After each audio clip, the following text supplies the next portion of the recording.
Turabashimiye bene data abatugana kuri channel yacu gusenga everyday, abaturiye amahanga yose mu mpande enye z'isi, abatuye igihugu cyacu cy'u Rwanda. Turabakiriye uyu munsi wa none tugiye gukomeza n'ubusobanuro bw'igitabo cy'ibyahishuwe igice cya 19 kugeza ku gice cya 22. Ahangaha turareba ukuntu mu ijuru bishimiye irimbuka ry'i Babuloni. Twaganiriye kuri Babuloni ikomeye, uwo mudugudu wasindishije inzoga abami bo mu isi.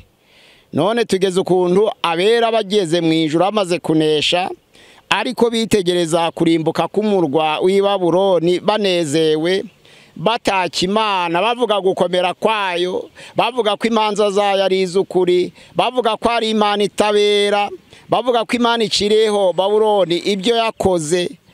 Ni ukuvuga ngo amaraso y'imbata yasheshe ni Imana yaciriyeho iteka, ariko amateka y'Uwiteka ni ay'ukuri.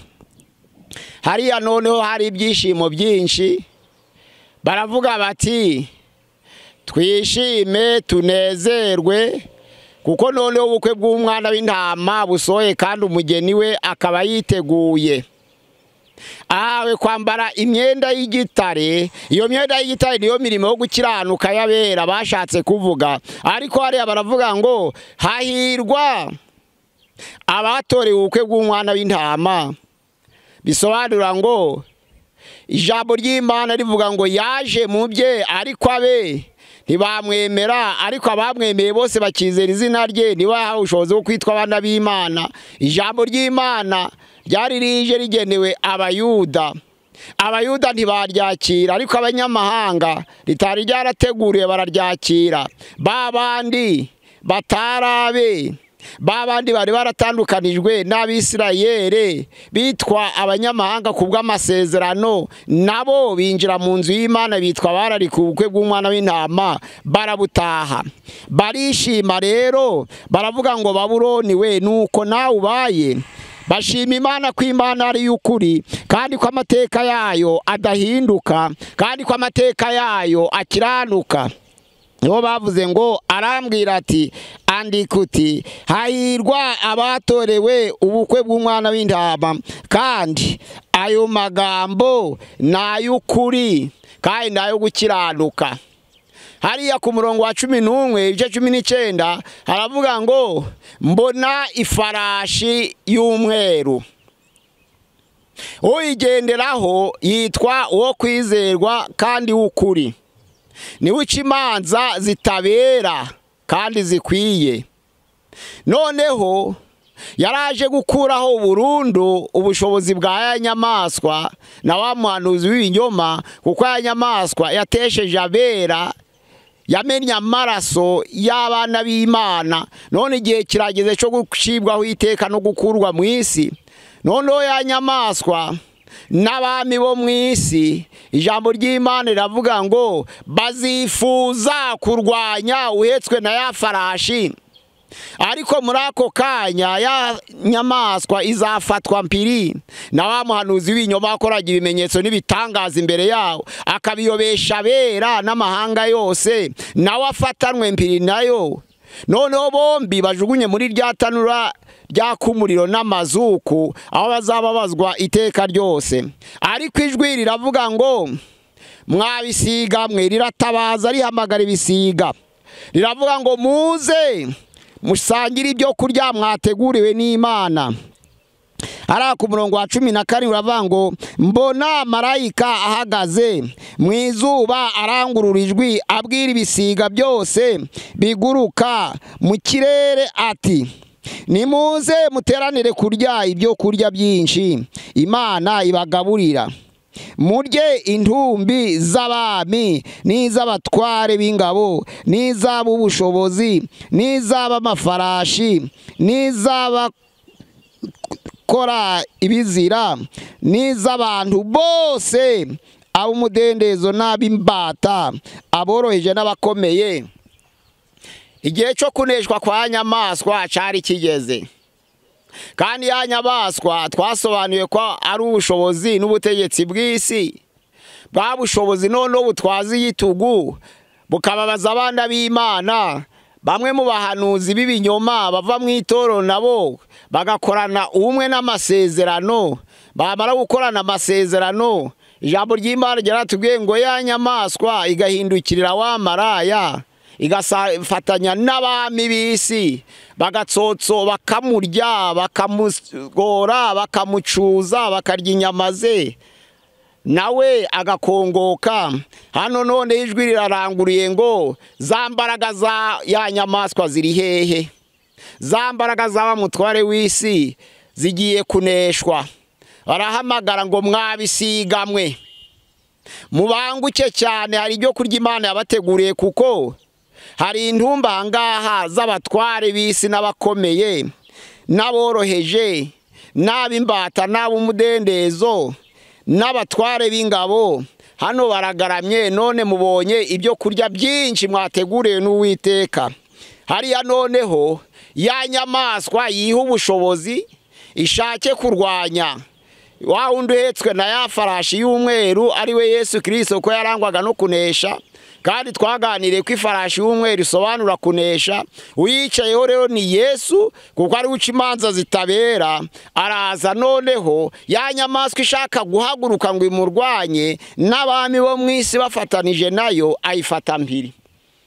Na wa muhanuzi w'inyoma wakoraga ibitangaza imbere yayo akabiyobesha imbata, akabiyobesha abashizweho cya kimenyetso cya ya nyamaswa, bakaramya igishushanyo cyayo. Bose bafatwa mpiri, bafatanwe na ya nyamaswa, bajugunya mu nyanja yaka umuriro n'amazuku. Ahangaha Satani azaba agikora, ariko icyo gihe ibisiga ngo bizabigize amahirwe. Hano haravuga ngo ibisiga biraza bihaga intumbi. Ariya ku murongo wa 20 aravuga ngo iyo nyamaswa ifata mpiri na wa muhanuzi w'ibinyoma wakoraga ibimenyetso imbere yayo, akabiyobesha abashizweho ikimenyetso cya nyamaswa n'abaramya igishushanyo cyayo, nawe afatanwa nayo. Bombe bajugunwa muri ya nyanja yaka umuriro n'amazuku. Abasigaye bicishwa inkota ivuye mu kanwa kuhetswe na ya farashi. Ibisiga byose bihaga intumbi zabo. Ni ukuvuga ngo kwari ukwishima kw'abari bageze mu ijuru, bishimira cyane cyane irimbuka ry'i Babuloni, banezerewe bahimbaza Uwiteka kw'Imana ica imanza zitabera, yemeye guhorera amaraso y'abakiranutsi yamenywe. Babandi bamesha ibishura byabo bakabyegesha amaraso y'umwana w'intama, babandi bapfiriye gukiranuka bagapfira guhamya kwa Yesu, bamenye amaraso yabo. Igihe kirageze kugira ngo bahorerwe, noneho Babuloni irimbuke, baranezerwa cyane. Tugeze ku bice 20, noneho tuganira uko kugaruka k'umwami Yesu bimeze. Hariya Danieli yavuze iby'ibyumweru 70. Ibyumweru 70 byari ibyumweru byagenewe igihe cy'abera cyose kuva mu gutegeka kubaka i Yerusalemu. Ijambo ry'Imana riravuga ngo ibyo byumweru 70 habayemo ibyumweru 49 byo gusana inkike no gusana urusengero. Harongera habaho ibyumweru 62 byo gutegereza Mesiya uzaza. Byose bikaba 69. Bya byumweru 70 nibyo bya myaka 49. Noneho ya myaka 49 kongeraho ibyumweru 62 ukubye 7 ni imyaka 434, byose bikaba imyaka 483 kugeza igihe Mesiya cya Mesiya. Ufashe rero igihe itegeko ryatangiwe muri 457 ugafata 443 ugakuramo 457 harasigara 26. Yohana abwiriza ubutumwa bwiza akangurira abayuda kwihana, avuga ngo nanjye ndi gutegurira uzaza hanyuma yanjye, ntibinkwiye ko mfungura n'udushumi tw'inkweto ze, uwo niwe uzababatirisha umwuka wera n'umuriro. Noneho abakangurira kwihana, aravuga ngo mwihane kuko hari uzaza uzahanisha umuriro. ababwiriza ubutumwa bwiza bukomeye. Icyo gihe rero abo Bisirayeli banga kwihana, ariko ijambo ry'Imana riravuga ngo kuko umurwa wabo wari warasenyutse bagatanga itegeko ryo kuwusana neza, wasamwe na Zorobabeli na Nehemiya na Ezira. Muri icyo gihe iyo myaka 49 yari yo gusana, iyo myaka 434 yari yo gutegereza Mesiya, iyo myaka yose hamwe 483 yose kugeza kuri Mesiya. None ukwemo 457 niho hasigaye 26. Yesu araza abatizwa na Yohana. Amaze kubatizwa niho ijwi ryavugiye mu ijuru ngo uyu mwana waje nkunda kandi nkamwishimira. Ubwo atangira ubutumwa bwiza, akora imyaka 3 n'igice kuva muri 26. Abandi bavuga 27, ariko ni 26 kugeza muri 29 n'igice. Nono ya myaka 3 n'igice ni y'abapose milenaliste bashira hagati, bakavuga ngo ya myaka 7 itorero rizamarana n'abera mu kirere mu gihe cyo gupima impano no kweza umugeni, ngo iyo myaka 3 n'igice yo izabivuye muri 26 igere muri 29 n'igice. Ukurikije ahangaha rero wasanga Yesu yaratangiye umurimo muri 26 amaze kubatizwa, none agakora kugera muri 29 n'igice. None abavuga 27 ubwo yagejeje muri 30 n'igice, arabambwa. Ya myaka 3 n'igice ibiratambutse.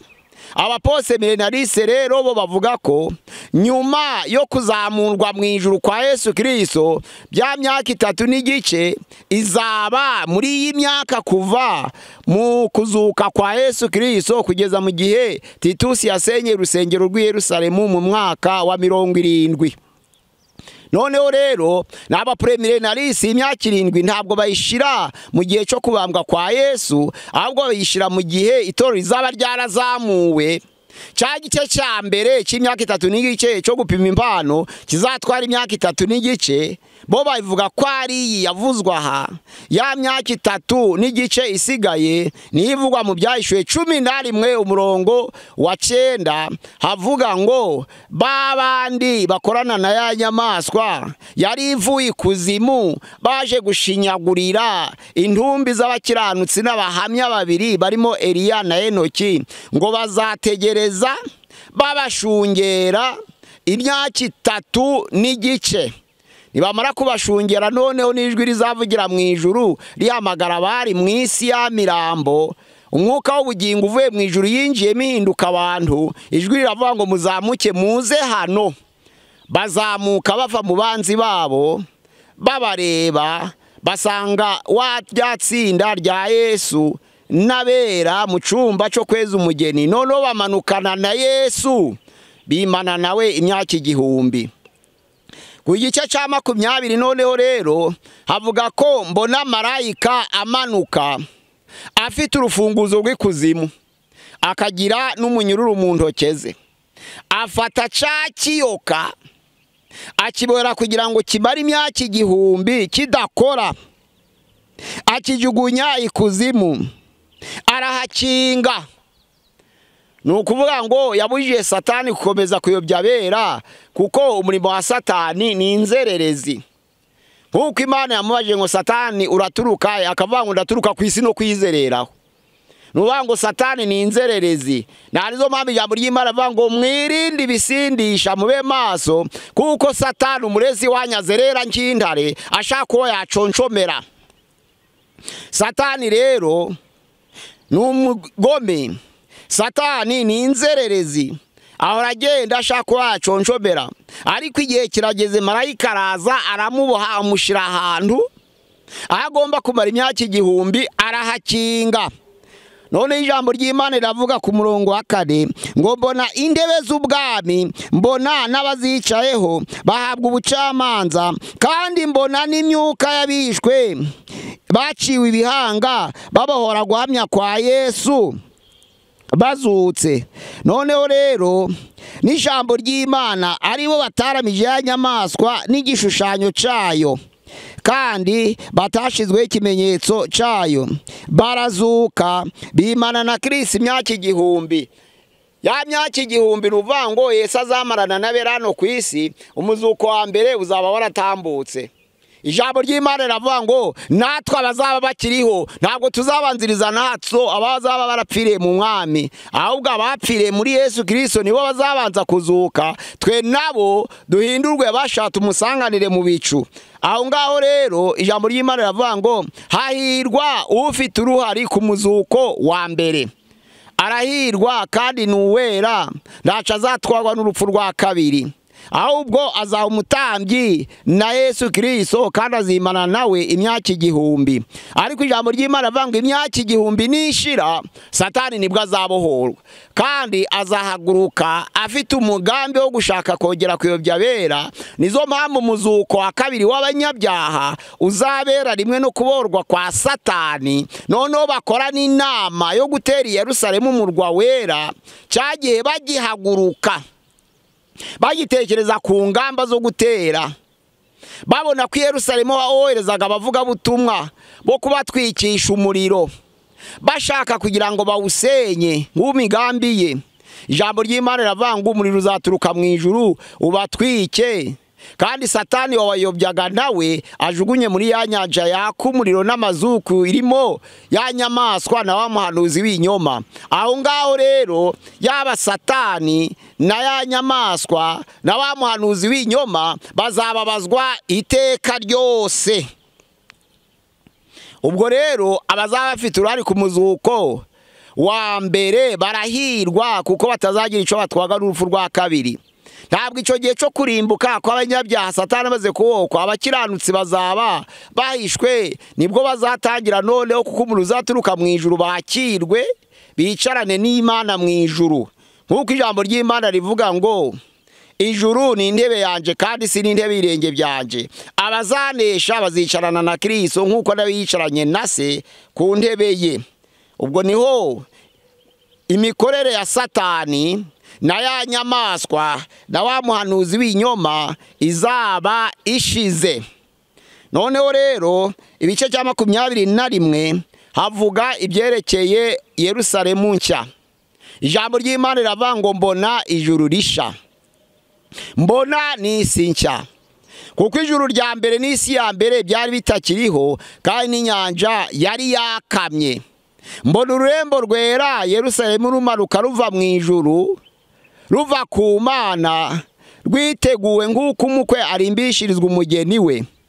None ijwi ry'Imana rivugira kuri ya ntebe ngo agakiza karasohoye, ihema ry'Imana riri hamwe n'abantu bayo. Izaba Imana yabo, bazaba abantu bayo, izaturana nabo kandi nibwo izabana nabo. Ubwo nibwo izahanagura amarira yose ku maso yabo, urupfu ntiruzongera kubaho ukundi, nta no kunyarwa, nta no kuribwa, nta no gutaka, nta n'umuborogo, kuko ibya mbere byose bizaba bishize. Ari ijambo ry'Imana riravuga ngo ijuru rizavaho, isi nayo izavaho, kuko ijuru naryo ntabwo rikiranuka. Pawulo yavuze ikirere nk'uko twagaragaje ko ijuru rifite ibice bitatu. Hakaba hari ikirere cy'imvura aricyo kirere kibiguruka, hakaba ikirere kibiva binini izuba n'ukwezi, hakaba n'ikirere cy'umwuka aricyo kirere cy'abamarayika. Ijambo ry'Imana rivuga ngo ikirere naco kirimo imyuka mibi, nk'uko Pawulo yanditse mu Efeso 6:12 ngo erega ntabwo dukirana n'abafite umubiri n'amaraso, ahubwo dukirana n'imyuka mibi y'ahantu ho mu ijuru. Ya myuka mibi y'ahantu ho mu ijuru, ya yindi Imana yanishije urubura mu byahishuwe 16, aravuga ngo Imana imanura urubura ruremereye, umwana w'intama amenya ikimenyetso, avuza impanda, noneho ya 7 rubura ruragwa ruramanuka ruturuka mu kirere, runyura muri cya kirere gifite imyuka mibi, rukimanura hasi rufite ibiro 45. Ni cya kirere tuvuga kirimo imyuka mibi. Icyo kirere nacyo gikeneye guhinduka. Ariko noneho kuko abamarayika bacume nabo bavuye mu ijuru bakava mu kirere cya gatatu, nuvuga ngo iyo nzira banyuzemo kugira ngo bajugunye ku butaka nacyo caranduye. Nizo mpamvu ijambo ry'Imana ritubwira ngo ijuru rizavaho, n'isi izavaho, kuko ijuru ryabereyemo imyigaragambyo ikomeye, ariho Satani yagandiye akishyira hejuru, akizamura, akazamura intebe ye ngo ayigeze ku nyenyeri z'Imana, akifuza gusa n'isumba byose, bikababaza Imana, Imana ikamuhanandura akagwa hasi. Noneho icyo kirere cyaranduye gikeneye guhinduka. Nizo mpamvu ijuru rizavaho, n'isi zavaho, n'inyanja yari itakiriho, ariko ururembo rwera nirwo ruzimanikira ubwarwo ruvuye mu ijuru. Niyo Yerusalemu nshya izaba ivuye ku Mana. Noneho abantu batangire gushima ngo ihema ry'Imana riri hamwe n'abantu bayo, ngo Imana igiye kuba Imana yabo, izaturana nabo, izaba Imana yabo, nabo bazaba abantu bayo. Nibwo icyo gihe bazashira umuborogo n'amaganya, ngo izahanagura amarira yose ku maso yabo, nta gutaka kuzongera kubaho, nta kuboroga, nta no kuribwa, kuko ibya mbere bizaba bishize. Noneho ku gice cya 22 havuga iby'igiti cy'ubugingo. Umwana w'umuntu amaze gucumura mu ngobyi ya Edeni, ijambo ry'Imana itangira ibice 3:22 haravuga ngo Imana imutandukanya na ya ngobyi, imwirukana muri ya ngobyi burundu, kugira ngo atongera kurambura ukuboko agakora ku giti cy'ubugingo akarama iteka ryose. Iramwirukana, imukuraho, yarindisha abamarayika b'abakerubi kugira ngo atibesha akagaruka. Kuva icyo gihe umwana w'umuntu amaze gucumura agatandukana n'igiti cy'ubugingo, kugeza igihe azongera kugikoreho ageze mu bwami bw'Imana, azaba ari bwo bwa mbere bwo kongera guhabwa kamere yo kurama iteka ryose. Hariya mu Byahishuwe 22:14 haravuga ngo hahirwa abamesera ibishura byabo, kugira ngo bemererwe kwegera cya giti cy'ubugingo, banyure mu marembo, binjire muri rwa rurembo. Cya giti Adamu yatandukanijwe nacyo, yakibuze burundu. Ingaruka yo kudakora ku giti cy'ubugingo iba urupfu, indwara zihoraho, inzara, ibintu byose byangiriza umubiri w'umuntu, kuko cya giti cy'ubugingo cyari hagati ya ya ngobyi, niyo cyabasha kumesha kurama. Imana yari yashizemo igiti cy'ubugingo, yabasha gukora akarama iteka ryose, ariko igishiramo n'igiti cy'ubwenge kimenyesha icyiza n'ikibi. Noneho yashizemo n'igiti cy'igikundiro, cyera imbuto ziribwa z'ubwoko bwose, akarya agakomera, ariko igiti cy'ubugingo kikamuhesha kurama, kudapfa iteka ryose. None amaze gutandukanwa nacyo, nibwo gupfa kwamujeho, umwana w'umuntu yongera kurama. Ariko ijambo ry'Imana riravuga ngo kuva icyo gihe noneho rero umwana w'umuntu amaze gutandukana n'icyo giti cy'ubugingo, yagize kamere ipfa, agira kamere y'intege nke, agira kamere irwara, agira kamere ibabara, agira kamere ikubitwa, agira kamere itaka, agira kamere iribwa. Ariko igihe igiti cy'ubugingo kizaba kimaze kongera kugaragara mu ijuru, akamaze kongera kurambura ikiganza cye agakora ku giti cy'ubugingo, azaba hawe kurama iteka ryose. Na nizo mpamvu hano havuga ngo hanze hazaba imbwa n'abarozi n'abasambanyi n'abarahira ibinyoma. Abo bose bazaba bari hanze kuko batazinjira mu bwami bw'Imana. Ariko hari abasambanyi, bisobanura ngo uwumva ijambo ry'Imana akinangira. Ni ukuvuga ngo abasambanyi bari mu bwoko bwinshi. Hari abemera kuramya ibishushanyo, bakagira cya gishushanyo cya nyamaswa. Noneho hari n'abaraguza.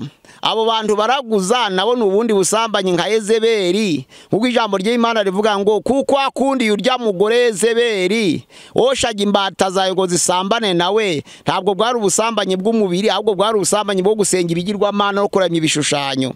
Hano rero agakiza karabonetse. Ibyo tuvuga ngo umuntu yatandukanijwe n'igiti cy'ubugingo mu ngobyi ya Edeni, akazongera kuba muzima yongeye gukora ku giti cy'ubugingo, hariya bigaragaza ko agakiza kataba rimwe.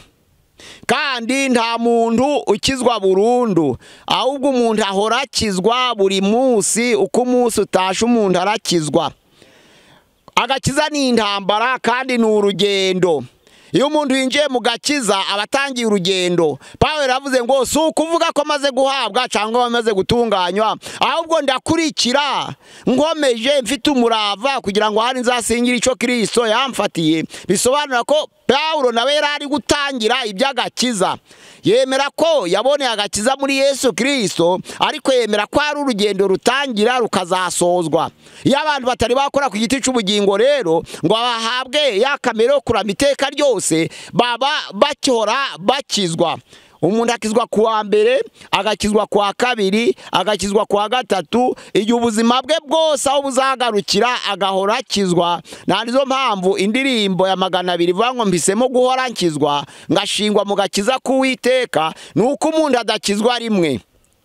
Ibyahishuwe hariya 3:5 haravuga ngo unesha ni uzambara imyenda yera, kandi nanje ntabwo nzahanagura izina rye mu gitabo cy'ubugingo, ahubwo nzamuhamiriza imbere y'abamarayika n'imbere ya Data. Ni ukuvuga ngo kuko uwo muntu azahamirizwa imbere ya Data n'imbere y'abamarayika be, kandi izina rye ntirihanagurwe mu gitabo cy'ubugingo, ni uwemera guhora akizwa.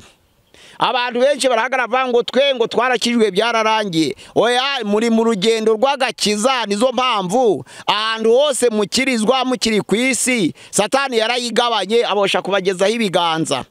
Muri Luka 4:4 n'uwa 5 havuga ukuntu Satani yagabanye isi. Yajanye Yesu ku musozi amwereka ubutunzi bwose bwuzuye isi. Aramubwira ati warebye ko aramaze kumwereka n'icubahiro cyabwo.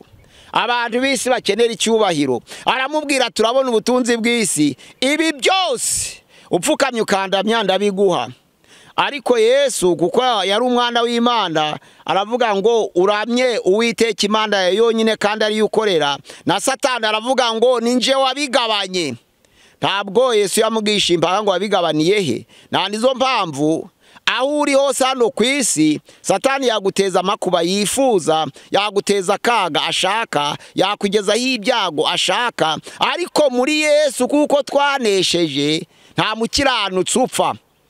Nizo mpamvu Yesu yavuze ngo ninje kuzuka n'ubugingo, unyizera naho yapfuye azabaho iteka ryose. Mumenye uyu munsi wa none ko nitumara gukora ku giti cy'ubugingo aribwo tuzaba duhawe kurama iteka ryose. Kandi icyo giti cy'ubugingo kuko Satani atabasha kugikoraho, ntabwo azongera gukora ku banesheje, bazaba batsinze burundu. Ubwo ni ukuvuga ngo igiti cy'ubugingo kivugwa mu itangiriro igice cya 3 nicyo cyongeye kuvugwa mu Byahishuwe 22 kiranga iherezo ry'abera. Mukorane umwete rero, igihe kirageze. Ku ijambo ry'Imana hano riravuga ngo ndi Alpha na Omega, niko umwami Yesu Kristo avuga mu Byahishuwe 22. Ariko igice cya 1:8 avuga ngo ndi Alpha na Omega, bashaka kuvuga Imana, niko umwami Imana avuga.